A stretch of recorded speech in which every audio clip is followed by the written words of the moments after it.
पिछले 5 दिन से हिमाचल प्रदेश में कोरोना वायरस पॉजिटिव का कोई नया केस नहीं निकला है। इस वक्त 10 मरीज अस्पताल में उपचाराधीन हैं और 25 मरीज नेगेटिव पाने पर अस्पताल से डिस्चार्ज हुए हैं। यह स्थिति संतोषजनक है, लेकिन देश भर में स्थिति इतना अच्छी नहीं है। जो डेथ रेट कल बहुत ज़्यादा हुआ है, इसलिए हम सबको सतर्क रहने की आवश्यकता है। मैं कल फोटोज देखा है जहां पे मैहतपुर बैरियर में हिमाचल एंटर करने वाले लोग पंजाब के एरिया में सोशल डिस्टेंसिंग नहीं बना रहे थे। अगर हम 2 गज दूर, जैसे प्रधानमंत्री जी ने अनुरोध किया, मेंटेन करते हैं तो समय उतना ही लगता है। अगर हम सोशल डिस्टेंसिंग मेंटेन करें या ना करें, समय का बचत नहीं होगी। इसलिए क्यों ना हम हर जगह सोशल डिस्टेंसिंग बनाए रखें। और जो लोग बाहर राज्यों से हिमाचल के अंदर आए हैं, उनको कहा गया था होम क्वारंटाइन के लिए। हम सबको एक बात समझना है कि कोई भी आदमी हेल्दी हो सकता है, उनमें कोई भी सिम्टम नहीं आ सकता है, लेकिन फिर भी वो एसिम्टोमेटिक कोरोना वायरस कैरियर हो सकते हैं। इसलिए घर के अंदर भी सतर्क रहने की जरूरत है। सीनियर सिटीजन से डिस्टेंसिंग बना के रखना, और अगर हो सके तो अलग कमरे में रहे और हैंड वॉश करते रहे। अगर अलग कमरे में नहीं रह सकते हैं तो घर के अंदर भी मास्क पहन सकते हैं, ये उचित रहेगा। कोई भी सिम्टम आता है तो तुरंत अथॉरिटीज को सूचना करें और आरोग्य सेतु ऐप में करेक्ट इंफॉर्मेशन फीड करते रहे। हमारे नॉलेज में आया है कि कुछ दुकानदार मास्क नहीं पहन रहे हैं। ये जो आदेश है पब्लिक प्लेसेस में मास्क पहनने का, ये दुकानदारों के ऊपर भी लागू होता है। मैंने पहले भी अनुरोध किया था, दुकानदारों का फर्ज है खुद मास्क पहने और ये सुनिश्चित करें कि सब लोग सोशल डिस्टेंसिंग मेंटेन करें और सब लोग जो कस्टमर्स है वे मास्क पहन के ही लाइन पे खड़े रहे। प्रधानमंत्री जी ने एक बात कही है, इस कोविड-19 के वार में हर एक आदमी सोल्जर है और हर एक आदमी लीडर है। हम सबको मिलजुल कर ये लड़ाई लड़ना है। इसमें कोई व्यक्ति लीडर नहीं है। Serum institute of India Poona, जो ऑक्सफोर्ड यूनिवर्सिटी के कोलैबोरेशन के साथ वैक्सीन बनाने में लगा हुआ है, और उनके डायरेक्टर ने कहा है कि कुछ हफ्तों में वैक्सीन तैयार करना शुरू करेंगे। अगर ह्यूमन ट्रायल सक्सेस होता है तो कुछ महीने में वैक्सीन उपलब्ध हो सकता है। ये एक अच्छी खबर है। व्हाट्सएप मैसेजेस इस वक्त एक आदमी एक को ही फॉरवर्ड कर सकता है। इस कारण से 70% फेक न्यूज और फेक मैसेजेस सर्कुलेट होना कम हुआ है। ये भी एक अच्छी खबर है, लेकिन फिर भी हमें सतर्क रहना चाहिए और इस तरह का मैसेज सर्कुलेट नहीं करना चाहिए। और हमारे नॉलेज में आया तो हम जरूर इस पर कार्रवाई करेंगे। आरोग्य सेतु ऐप डाउनलोड करते वक्त हमें नोटिस करना चाहिए, आरोग्य सेतु .apk एक ऐप है, ये बहुत खतरनाक है। इससे आपका सारा डाटा कोई और चोरी कर सकता है। इसलिए आरोग्य सेतु .apk जो एप्लीकेशन को आपको डाउनलोड नहीं करना चाहिए। सिर्फ आरोग्य सेतु ऐप ही डाउनलोड करें और सही इंफॉर्मेशन इसमें डालें। इसके बारे में एक और बात मैं कहना चाहता हूं। अमेरिका और साउथ कोरिया में शुरुआत में केसेस एक जैसा था, बाद में अमेरिका में टोटल केसेस 10 लाख हुए और साउथ कोरिया में 10,000 रह गए। इसका कारण साउथ कोरिया ने आरोग्य सेतु ऐप का एक पैरेलल ऐप अपने देश में लागू किया था और सक्सेसफुली लागू किया था। इससे हम सीखे और आरोग्य सेतु ऐप इस वक्त देश में 7.5 करोड़ लोगों ने डाउनलोड किया है। हम सब इसको डाउनलोड करें और सही इंफॉर्मेशन डालें। इससे देश में कोरोना वायरस कंट्रोल करने में मदद मिलेगी। भारत सरकार ने ई संजीवनी वेब पोर्टल लॉन्च किया।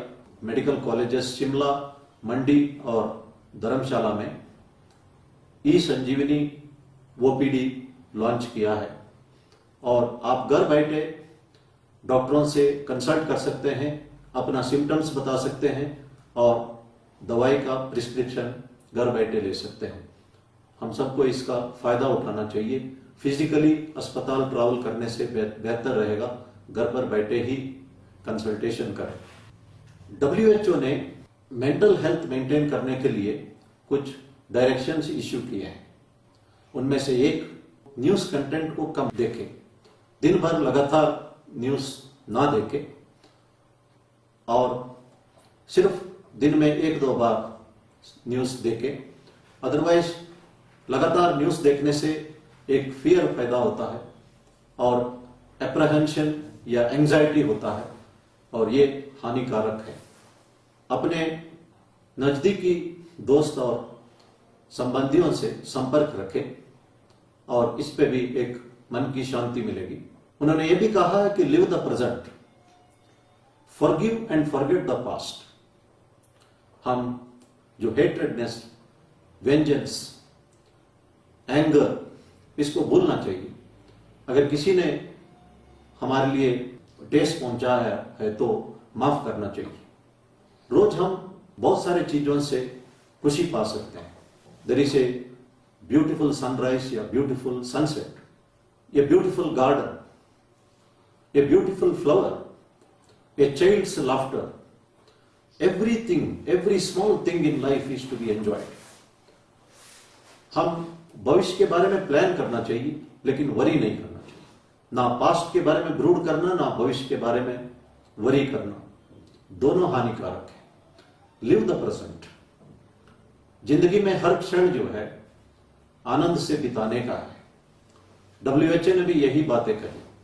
मैंने पहले भी कहा था, एक गिलास पानी को अगर आप 5 मिनट तक होल्ड करोगे दर्द होगा, 24 मिनट तक होल्ड करोगे या एक दिन पूरा होल्ड करोगे दर्द बढ़ते जाएगा। इसका एक ही सॉल्यूशन है, पुट द ग्लास डाउन। जो चीज हमें तंग करता है उसको भूलना चाहिए और लोगों को माफ करना चाहिए। इससे हमारा तबीयत के लिए फायदा रहेगा। The feeling of hatred, vengeance, anger actually spoil our health और इसीलिए माफ करने से हमारा सेहत सही रहेगा और बाकी चीजें भगवान देखेगा। इसी तरह WHO ने कहा है कि कनेक्ट विद द नेचर। अगर आप घूम सकते हैं, नेचर को देख सकते हैं तो ये करना चाहिए। जिनको संभव है उनको इसका फायदा उठाना चाहिए। इसी के साथ हमें एक्सरसाइज भी करना, हेल्दी फूड भी खाना, म्यूजिक भी सुनना, हॉबी परस्यू करना, ये तमाम चीजों की आवश्यकता है। अभी भी हम एक दूसरे कम्युनिटी के बारे में कुछ ना कुछ मैसेजेस सोशल मीडिया में डालते जा रहे हैं। मैंने पहले कहा था कि इस वक्त हम रीजन, रिलीजन, लैंग्वेज, कास्ट के ऊपर चढ़ के सर्वधर्म समभाव का कॉन्सेप्ट है उसको मेंटेन करना है। मैंने पढ़ा है कि एक कश्मीरी मुस्लिम लड़की मेडिकल एंट्रेंस लिखने के लिए जम्मू आई थी और लॉकडाउन शुरू हुआ, वो वापस कश्मीर नहीं जा पाई और इस वक्त वो एक कश्मीरी पंडित के फैमिली में जम्मू में रह रही है और दोनों प्यार मोहब्बत से रह रहे हैं। ये संभव है। शिरडी साईं बाबा एक मॉस्क में रहते थे और उस मॉस्क का नाम उन्होंने रखा कि द्वारका में। वो हमेशा कहते थे, अल्लाह मालिक, अल्लाह आपका भला करे। और वे राम और कृष्ण को भी मानते थे, भगवान ही मानते थे और हमेशा कहते थे सबका मालिक एक है। कुछ दिन पहले द्वारका मई में जो धुनी है वहां पे तेजी से आधी रात में जलने लगी और आसमान भर जो धुआं फैलने लगी। इस बात पर शिरडी साईं बाबा के डिवोटीज बहुत खुश है। सबका अलग अलग इंटरप्रिटेशन है, सही क्या है वो मुझे भी पता नहीं है, लेकिन एक चीज मैं जिक्र करना चाहता हूं। यह सत्य घटना है। इसका जिक्र साई सच्चरित्रा जो किताब हेमंत पंत दाभोलकर जी ने 1930 में लिखा है उसमें दर्शाया गया। शुरू में उन्होंने ये किताब मराठी में लिखा है, अब हर भाषा में यह किताब उपलब्ध है। इस पे एक घटना का जिक्र है। 1910 में शिरडी साईं बाबा गेहूं पीसने लगे और गेहूं का आटा को उन्होंने लोगों को दिया और कहा है कि शिरडी के जो बाउंड्री है चारों तरफ इस आटा को डाल देना और जो हैजा या कोलेरा जो बीमारी एपिडेमिक जो आने वाला है वो शिरडी के अंदर प्रवेश नहीं करेगा। और लोगों ने आटा डाला और ये सत्य घटना है कि जो हैजा उन दिनों में शिरडी के अंदर नहीं आए। इस घटना पर आप विश्वास कर सकते हैं या नहीं कर सकते, ये आपका डिस्क्रिप्शन है, लेकिन मैं समझता हूं जो इस पर विश्वास करते हैं वो ये समझ सकते हैं कि भगवान जब चाहता है तो कोई भी एपिडेमिक या पेंडेमिक को दुनिया में आने से रोक सकता है, किसी भी प्रांत पर आने से रोक सकता है। यह दुनिया भगवान की मर्जी से ही चलते रहा है और भगवान के मर्जी से ही रुका हुआ है और फिर भगवान की मर्जी से ही चल पड़ेगा। शिरडी बाबा ने यह भी कहा है कि एक दूसरे की मदद करें, दुश्मनी भूल जाए, प्यार मोहब्बत से रहे और श्रद्धा और सबूरी, डिसिप्लिन और पेशेंस बनाए रखें। इसलिए जो नियम हमको बताया गया, सोशल डिस्टेंसिंग के बारे में, मास्क पहनने के बारे में, हैंड वॉशिंग के बारे में, एक दूसरे को मदद करने के बारे में, इसका पालना हम करें और फिर भगवान से प्रार्थना करें। भगवान जरूर हमारी दर्द सुनेंगे। इसलिए मैं पुनः कहना चाहता हूं, भगवान से प्रार्थना करने के पहले हम अपना कर्तव्यों को निभाएं, एक दूसरे का मदद करें और संयम बरतें। धन्यवाद। जय हिंद।